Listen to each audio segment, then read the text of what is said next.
continuar aqui com o coração aberto. Eu quero chamar aqui o irmão Willi, o pastor estará orando por ele, mas como a igreja recebe aqui o Willi? Seja bem-vindo em nome de Jesus e volte sempre. Esse Willi é o pastor Enéas, meu pastor, o pastor dessa igreja está orando por você. Ele vai se apresentar, mas ele está aqui, ele trabalha com o pastor Luiz. Para aqueles que não conhecem o pastor Luiz, ele é o coordenador, me corrija se eu estiver errado, ele é o coordenador responsável por todos os correspondentes no Brasil no Portas Abertas. E também é responsável também pela parte de viagens, como eu já pude testemunhar para vocês. Então, o Willi está aqui representando e vamos dar as boas-vindas e prestar bem atenção. Com relação a fichinha, ele vai explicar aí o que vocês receberam. Se alguém não recebeu a fichinha, depois pega para que você possa preencher. Amém? Amém? Glória a Deus. Eu quero falar com o Willi que é um prazer muito grande você estar aqui na nossa igreja. E eu sempre falo para toda a congregação o seguinte: muitas das vezes nós não podemos ir, ou não temos chamado, mas não queremos mesmo, sentimos fracos, com medo, né? Mas o nosso dinheiro pode ir, porque nós temos pessoas assim como você, como o pastor Luiz e outros, né, que abraçaram essa causa, que é uma causa muito nobre. Então, para mim é sempre um motivo de alegria e de muito orgulho de poder contribuir, ajudar os irmãos que realmente precisam, estão precisando e não têm um mínimo de conforto que nós temos aqui. Eles não têm isso, né? E a gente sabe que o dinheiro não é nem para conforto, é para as necessidades básicas, né? Então isso é muito importante para nós, porque nós como cristãos, nós temos que agradecer a Deus, e pelo menos nós podemos ajudar, um pouco nós temos, nós ajudarmos o Willi e os irmãos que realmente estão precisando mesmo que a obra de Deus continue. Pessoas estão perdendo suas vidas. Então, através do seu dinheiro, através do nosso dinheiro, a situação pode ser minimizada, né? Um pouco, né? Mas já é grande nós fazendo isso. Então, hoje nós tivemos no MEI, né? Estiveram no MEI, então foi bênção. O nosso apóstolo também está ciente disso e abraçou essa causa, né? Mas que Deus possa realmente abençoar a sua vida grandiosamente. Continue esse trabalho é muito gratificante, amém? Vamos estender as suas mãos para frente. Poderoso Deus eterno Pai, estamos aqui na tua presença, estamos apresentando, Senhor Deus, o William nas tuas mãos, ó Pai. Agora nesse momento trazer a palavra, Senhor Deus, ensinamento para todos nós, para que nós conheçamos, ó Pai, parte do trabalho que é desenvolvido, Senhor, dos portas abertas, ó Pai. Ser com ele nesta noite, ó Pai, entregando ele nas tuas mãos, em nome de Jesus. Amém.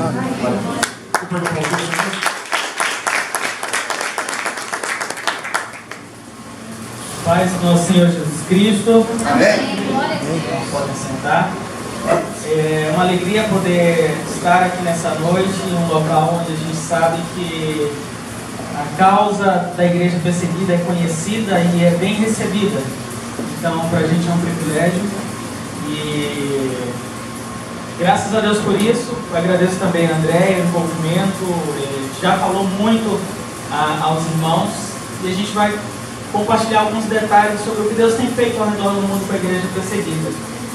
Mas antes eu gostaria de ler um texto em 2 Coríntios, no capítulo 4, e em seguida eu vou usar já a apresentação para a gente acompanhar algumas imagens. 2 Coríntios, no capítulo 4.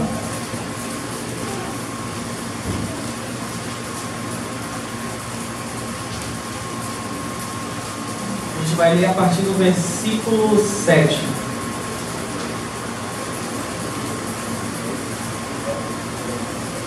A partir do versículo 7.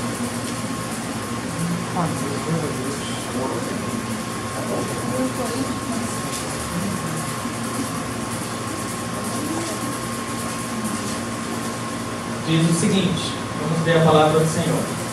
Temos, porém, este tesouro em vaso de barro, para que a excelência do poder seja de Deus e não de nós. Em tudo somos atribulados, porém não angustiados, perplexos, porém não desanimados, perseguidos, porém não desamparados, abatidos, porém não destruídos, levando sempre no corpo o morrer de Jesus, para que também a sua vida se manifeste em nosso corpo. Porque nós que vivemos somos sempre entregues à morte por causa de Jesus, para que também a vida de Jesus se manifeste em nossa carne mortal. De modo que em nós opera a morte, mas em vós a vida. Tendo, porém, o mesmo espírito da fé, como está escrito, eu criei, por isso que falei. Também nós cremos, por isso também falamos, sabendo que aquele que ressuscitou o Senhor Jesus, também nos ressuscitará com Jesus e nos apresentará convosco. Porque todas as coisas existem por amor de vós, para que a graça, multiplicando, se torne abundante as ações de graça por meio de mundo para a glória de Deus. Versículo 16. Por isso não desanimamos, pelo contrário, mesmo que o nosso homem exterior se corrompa, contudo o nosso homem interior se renova de dia em dia, porque a nossa leve e momentânea tribulação produz para nós eterno peso de glória, acima de toda comparação, não atentando nós nas coisas que se veem, mas nas que se não veem, porque as que se veem são temporais e as que se não veem são eternas. Essa é a palavra do Senhor e é um texto que me chama bastante a atenção há muito tempo. E a gente sabe que ele foi escrito pelo apóstolo Paulo, correto? Mas antes de ser chamado apóstolo Paulo, ele era chamado Saulo. E lá em Atos, no capítulo 8, a gente vê o começo da perseguição à igreja justamente por esse homem, por meio desse homem, chamado Saulo. E Saulo havia conseguido autorização para perseguir a igreja de Jesus Cristo. Basicamente era entrar nas casas e tirar as pessoas das suas casas por conta da sua fé em Deus, da sua fé no Senhor Jesus Cristo, e eram maltratados. Então Saulo, no caminho de Damasco, a gente conhece a história de Atos capítulo 8, teve um encontro com o Senhor Jesus Cristo e o próprio Cristo apareceu para ele e perguntou: Saulo, Saulo, por que me persegues? Essa é uma frase conhecida. Só que o mais interessante é o fato de que Saulo foi perseguir pessoas, foi invadir as casas para tirar as pessoas de dentro das suas casas. Mas acontece que o próprio Cristo vai até Saulo e pergunta: por que você me persegue? Isso significa dizer que a perseguição acontece não é por causa das pessoas, mas por causa de Cristo. E Cristo foi ali, de certa forma, prestar conta com Saulo e perguntar: por que você me persegue? Perseguir a igreja de Jesus Cristo tem algo a ver com o próprio Cristo. E por isso a gente tem a certeza de que os irmãos perseguidos hoje, eles não estão sozinhos. Cristo está com eles porque Cristo é o cabeça. E a perseguição acontece hoje por causa da identificação de cada um desses homens e mulheres com o nosso Senhor Jesus Cristo. E aqui nesse momento em 2 Coríntios, já chamado apóstolo Paulo, em um momento de perseguição, ele fala sobre as aflições. No capítulo 1, no versículo 8, ele fala sobre as tribulações que ele sofreu na Ásia.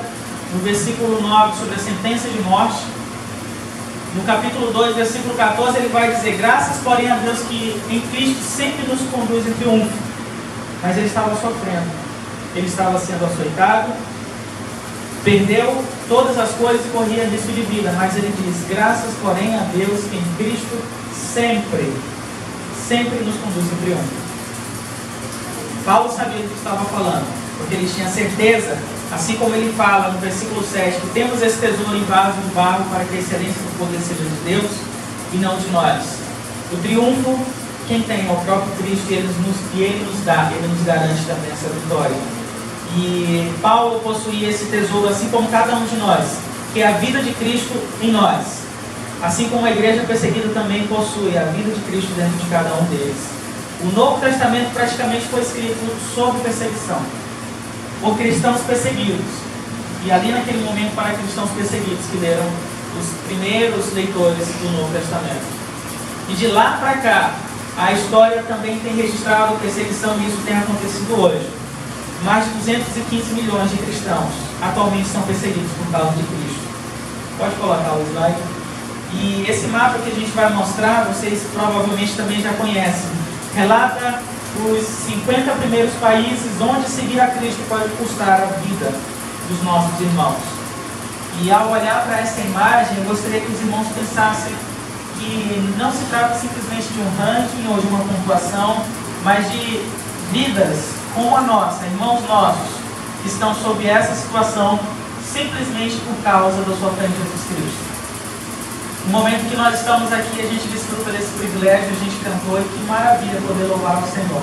Como é bom poder ter a oportunidade de cantar ao Senhor. Mas, irmãos nossos, enfrentam perseguição nesse momento enquanto a gente desfruta da nossa liberdade. E isso é motivo para glorificar a Deus, porque a gente tem a liberdade, mas também uma responsabilidade sobre cada um desses irmãos espalhados pelo mundo. Imagina se o Brasil fosse um desses países onde houvesse perseguição. Como estaria a nossa situação hoje? Será que de fato a gente estaria perseverando na fé ao nosso Senhor Jesus Cristo? A maior parte da população cristã no mundo vive sob perseguição. A maior parte dos cristãos no mundo vive perseguição. Apesar de boa parte da Europa, dos Estados Unidos, do Brasil, mas a maioria dos cristãos estão nessa região de perseguição. Eles não conhecem a liberdade religiosa. Quando a gente visita um desses cristãos, muitas vezes eles perguntam: como é viver a fé no país de vocês? Quantas vezes vocês já foram presos? Ou o que já aconteceu com a família de vocês por causa da fé em Jesus Cristo? Porque eles não conhecem uma realidade de liberdade religiosa. Eles nunca tiveram a noção. Para eles, alguns, é inconcebível ser cristão e possuir liberdade. E para a gente aqui no Brasil e alguns outros países onde tem liberdade, é difícil acreditar que há perseguição hoje. Mas há uma dificuldade muito grande que se estende sobre esses irmãos. Pode passar o slide. É um privilégio para uma menor parte. A minoria, que somos nós, temos esse privilégio de louvar ao Senhor. A maior parte do corpo de Cristo não tem. E por isso a gente precisa valorizar essa liberdade que a gente possui. A Portas Abertas, como a Andréa bem falou, surgiu há muito tempo, em 1955, com um jovem holandês chamado irmão André, que escreveu esse livro, O Contrabandista de Deus. Infelizmente a gente não tem mais ali, mas de lá para cá, a missão principal da Portas Abertas é fazer com que o cristão perseguido seja fortalecido diante da sua dificuldade. O irmão André começou a levar uma mala de Bíblias, depois ganhou um Fusca e começou a contrabandear Bíblias dentro desse Fusca. No período comunista, atrás da cortina de ferro, onde era proibido. E graças a Deus, Deus fez proporcionalmente esse ministério crescer. Em 1981, a Portas Abertas levou 1 milhão de Bíblias em uma única noite para a China comunista.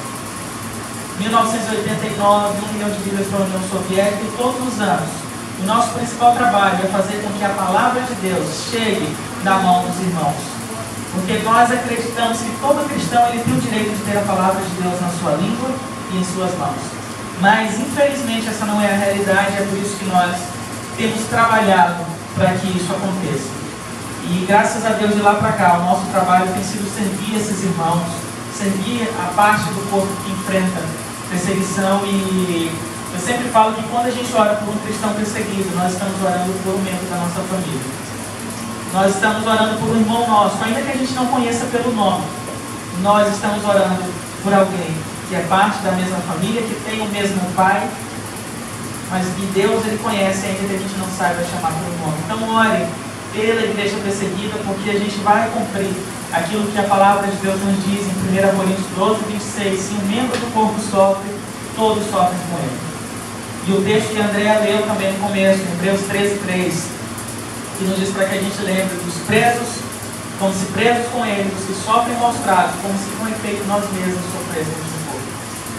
Então, é mais do que simplesmente lembrar, é orar e é também encorajar e se envolver com essa causa. A Andréa compartilhou sobre a viagem dela da Colômbia, e essa é uma foto foi tirada no abrigo, o mesmo abrigo que ela visitou aí em 2015. O abrigo que nós temos na Colômbia, essa é uma foto das crianças de lá, de algumas das crianças. Nós mantemos esse local pela seguinte necessidade: a Colômbia, apesar de ser um país livre, se você for para Bogotá, você vai passear pela cidade, é uma cidade muito bonita e grande. E há igrejas de até 10 mil membros em um único culto em Bogotá. Mas quando você se afasta para as demais cidades, para o interior, não existe a presença do governo. Quem domina nessas regiões são as partes, os Forças Armadas Revolucionárias Colombianas, os paramilitares, o Exército do Povo, vários outros grupos armados que querem dominar essas regiões da Colômbia. E o que acontece é que ao chegar nessas cidades eles dominam e tudo para funcionar ali precisa da autorização deles. A igreja também precisa da autorização e muitas vezes a atividade evangelística é proibida. Muitas vezes as igrejas são obrigadas a fechar. Mais de 400 igrejas já foram destruídas, mais de 150 pastores mortos. Na Colômbia é um país que faz fronteira com o Brasil, mas é um país que se diz livre. 90% da população, se você for entrar no site, vai dizer que é cristã.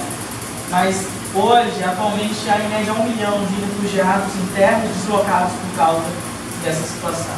E por que a igreja? Por que eles perseguem a igreja de Jesus Cristo? Pelo simples fato de que quando a igreja chega numa região, é plantada ali, as pessoas começam a pregar o evangelho, pessoas são salvas, vidas são transformadas, e eles não se submetem mais a esses grupos. E esses grupos começam a ver os cristãos como uma ameaça. Em outras palavras, significa dizer que se a igreja não fizer absolutamente nada, ninguém vai ver como uma ameaça e ela pode ficar ali. Mas quando se prega a palavra de Deus, isso se torna um risco. E até mesmo guerreiros chegam a se converter ao Senhor Jesus Cristo. Por isso perseguem os cristãos ali. Eles não acreditam em Deus e dizem o seguinte: meu Deus é a minha arma. E a Andréa presenciou isso. Muitas crianças, órfãos. Esse abrigo, ele recebe crianças que perderam seus pais ou crianças em que seus pais não podem cuidar dos seus filhos porque vivem em zona muito arriscada. E uma das histórias que mais me impactou ao estar lá foi uma criança que compartilhou: eu vi meus pais sendo mortos na minha frente por causa de Jesus Cristo, porque eram líderes de uma igreja.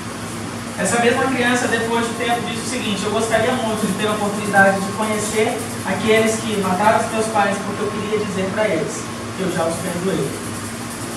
Em realidades como essa acontece com essas crianças que vocês veem, e elas contam com a oração de vocês. Além da realidade indígena também, que há uma perseguição muito grande por causa dos líderes indígenas. Ano passado eu estava com minha esposa lá, em uma região também muito afastada, onde as tribos indígenas são estabelecidas. No momento em que alguém se converte, eles são expulsos pelos índios da sua própria tribo. E conheci alguns homens que foram expulsos e esses líderes ficaram com suas esposas e com seus filhos. Pelo simples fato de que ao se converter eles não se submetem mais aos rituais, aos sacrifícios que precisavam fazer. Então eles não são considerados mais indígenas, são expulsos, são colocados para fora da comunidade indígena, e muitas vezes esses líderes ficam ali com suas esposas.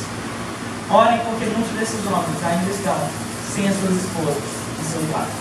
Apesar de ser uma situação muito difícil, um dos maiores pedidos que a gente viu ali era sobre a sua família, pedido de oração sobre a família. Não era quanto à dificuldade que eles enfrentavam por causa da perseguição, mas para ter suas esposas, seus filhos no caminho do Senhor, estarem juntos ali. Pode passar o slide.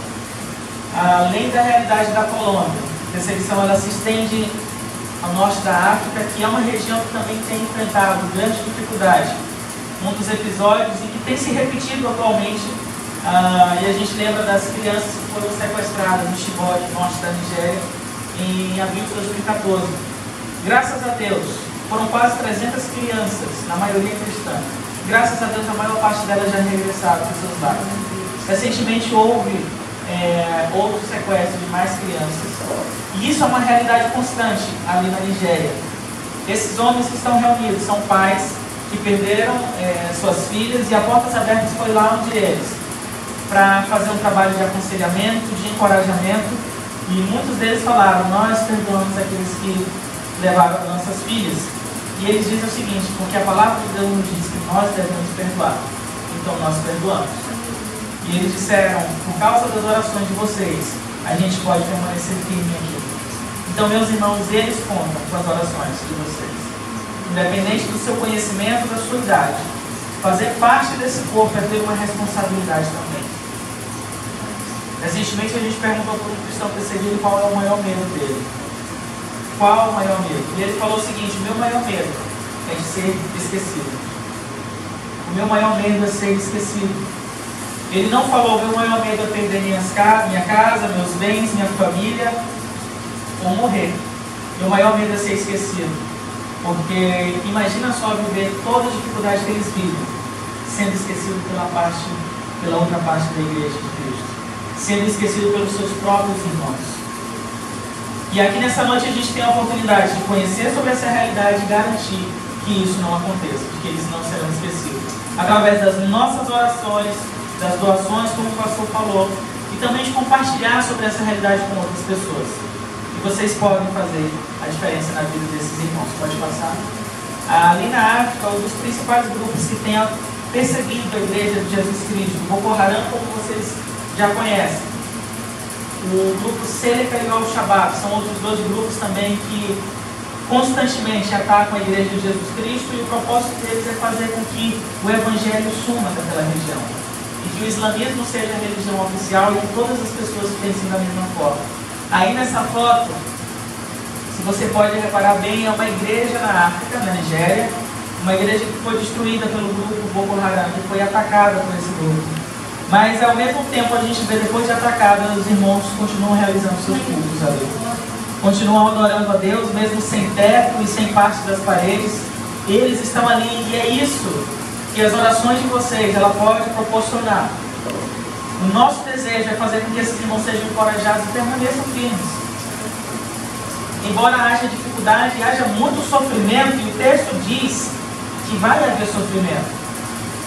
Paulo fala, nossa leve e momentânea tribulação produz em nós um peso eterno de glória. Paulo considerava tudo aquilo como leve e momentâneo, e a gente sabe o que ele sofreu. E que a esperança desses irmãos seja a mesma esperança que Paulo fala, não atentando nós nas coisas que se veem, mas nas que se não veem. Porque as que se veem são temporais, e as que se não veem são eternas. E a esperança desses irmãos é o próprio Cristo, e deve ser a nossa esperança também aqui.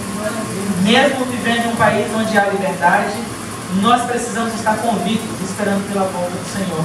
E a gente sabe que nesse dia, tanto esses irmãos que tanto sofreram, quanto nós, que temos as nossas dificuldades também, poderemos louvá-lo para sempre. Onde não vai haver choro, nem pranto, nem dor. E é por isso que nós esperamos em Cristo Jesus. Uma das histórias que a gente colocou em uma das revistas passadas foi de uma cristã da Nigéria, e uma das principais estratégias desses grupos é justamente tirar o marido da casa, o homem da casa, porque vai deixar uma viúva e vai deixar órfãos.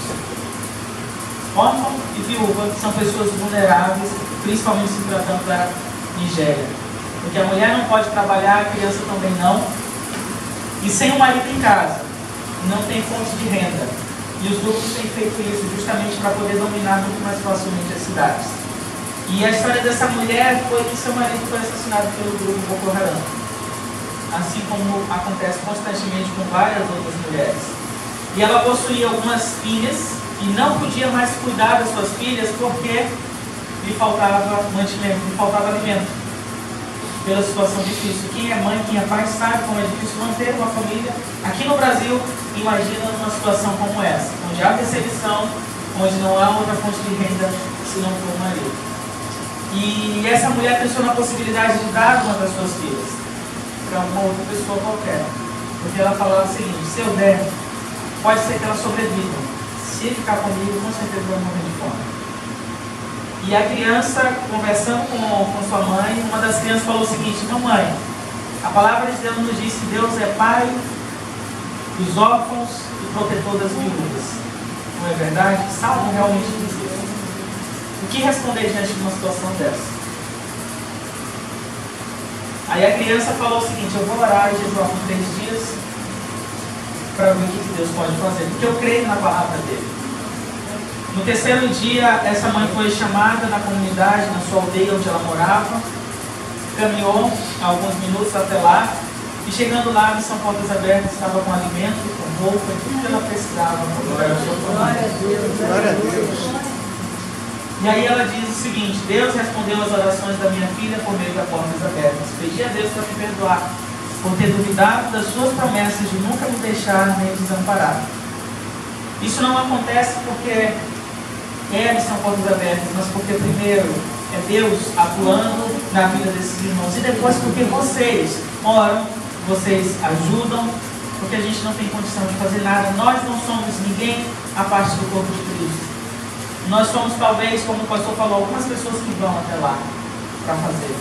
Mas se não tiver o que faça, se não tiver o que envie, nada vai acontecer. Então, entenda essa resposta dessa viúva como uma maneira de gratidão pela parte do corpo que você faz parte, mesmo sendo cristãos livres. Eles dizem que é somente através das orações dos irmãos que eles podem permanecer. Entenda como uma forma de gratidão também, porque é o que eles têm quando eles sabem que nós oramos por eles. Pode passar. Uma das realidades também, além da África, da América Latina, como a gente viu a Colômbia, o México, a Cuba também passa pela mesma dificuldade, o norte da África, o Oriente Médio também. Um dos países onde eu tive a oportunidade de estar foi na Jordânia, que faz fronteira com a Síria, Iraque, Arábia Saudita, fica no coração do Oriente Médio. Viver na Jordânia é viver sob o regime do islamismo. Uma criança, quando nasce nesse país, na certidão de nascimento dela já vem a religião muçulmana. Ela não pode simplesmente trocar. As leis e os costumes todos são referentes ao livro sagrado dele, que é o Alcorão. E estando ali naquele país, a gente visitou algumas casas de cristãos, casas de muçulmanos, com o objetivo de falar sobre Jesus Cristo e encorajar aqueles que já são da fé cristã.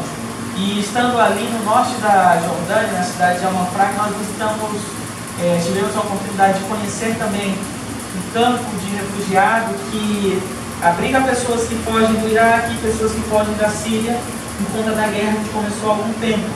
Era um local provisório. Mas, pode passar o slide, esse campo, ao chegar, as pessoas são recebidas. Quando elas vão para o campo, elas ficam nessas tendas. Quando vão para a cidade, elas ficam, na maioria das vezes, na rua. E nessas tendas, elas são oferecidas pela ONU. E o crescimento foi tão grande. E hoje, pode passar o slide, virou praticamente uma cidade. Essa é uma foto aérea. Todos esses pontos são tendas como aquela, onde muçulmanos, cristãos, pessoas que fogem da guerra têm a oportunidade de se abrigar. São pessoas que vão amanhecer o dia de amanhã, sem saber se eles vão chegar ao final do dia tendo algum alimento. As crianças desse campo, apesar de ser uma medida provisória, isso já dura mais de 4 anos. As crianças desse campo tiveram a oportunidade de ir à escola, mas a maioria delas disseram não, porque boa parte delas, enquanto estavam no Iraque e na Síria, tiveram suas escolas bombardeadas, e elas ficam com medo de que isso aconteça ali. E a situação ainda fica pior no inverno, pode passar o slide, porque neva também nesses campos. Logo que a gente saiu, a gente já estava no período de inverno com 5 graus lá. Uma semana depois começou a nevar. E muitas mães, muitas crianças, muitos idosos na cidade ficaram desabrigados. Um dos trabalhos que a gente fazia era justamente dar cobertor, aquecedor, tudo que eles pudessem receber para ficar e ter uma estabilidade um pouco melhor. A gente sabe que é uma realidade que não vai mudar de uma hora para outra, mas com certeza de algumas pessoas vão poder experimentar o amor e o cuidado